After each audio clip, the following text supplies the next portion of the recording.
Oui, c'est important d'avoir cette planification par rapport à nos enfants. Oui, on ne va pas faire n'importe quoi. J'ai déjà fait 2 vidéos. Si tu ne les as pas vues, tu peux aller les voir. C'est important. Ensuite, je suis Laetitia, coach en relation amoureuse. Partage cette vidéo et puis il faut la regarder jusqu'à la fin. C'est très important. Oui, ce que je venais de dire, vraiment, il faut qu'on connaisse l'habitude de planifier nos naissances. Oui, planifier nos naissances sur notre capacité psychologique et notre capacité financière. Oui, moi, par exemple, si ma capacité c'est d'avoir un enfant, je vais avoir un enfant. Je ne vais pas regarder un voisin qui a 2.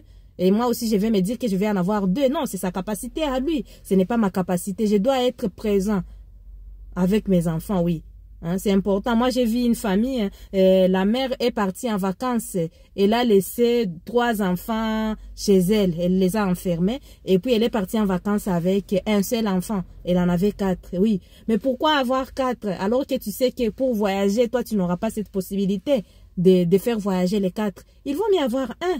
Donc, faut pas regarder les voisins, faut pas regarder nos membres de nos familles, faut pas regarder tel a eu tel nombre d'enfants. Non, c'est à toi. La capacité financière, la capacité psychologique. Est-ce que tu vas être là avec ton enfant tous les jours? Est-ce que tu vas l'écouter? Est-ce que tu vas avoir comment dirais-je? Est-ce que tu vas avoir la patience quand ils vont déranger, quand ils vont faire n'importe quoi, quand ils vont être dans la jeunesse, ado? Est-ce que tu vas avoir la capacité? Tu vas avoir la patience de gérer tout ça? Oui. C'est chacun ses plans. Encore une fois, je n'ai pas interdit d'avoir beaucoup d'enfants. Je n'ai pas dit aussi qu'il faut avoir moins d'enfants, mais il faut être capable de les élever. Ça ne sert à rien d'amener quelqu'un dans le monde et puis tu n'es pas capable de l'élever. Hein? Tu n'es pas capable de prendre soin de lui. C'est vraiment très, très important. Oui, vous avez compris ça. Ça, c'était c'était le 2e point, je pense, oui. Et là, le 3e point, c'est penser au gouvernement, par exemple. Toi, tu fais ton enfant et tu penses au gouvernement. Hein, et tu dis qu'ils vont grandir par la grâce de Dieu. Oui, la grâce de Dieu, oui. La grâce, elle est là. C'est Dieu qui nous fait grandir, nous tous. Mais Dieu t'a donné l'intelligence. L'intelligence de savoir ce que tu es capable de faire. Oui, il t'a donné cette capacité-là.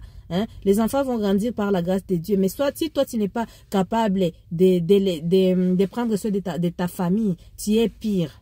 Il faut être capable de prendre soin de sa famille. Et pour que tu aies cette capacité, il faut avoir le nombre d'enfants que tu es capable de supporter. Tu peux avoir des enfants, oui, un enfant, parce que tu es capable. Ou tu peux dire non, je ne suis pas capable, je n'aurai pas d'enfant.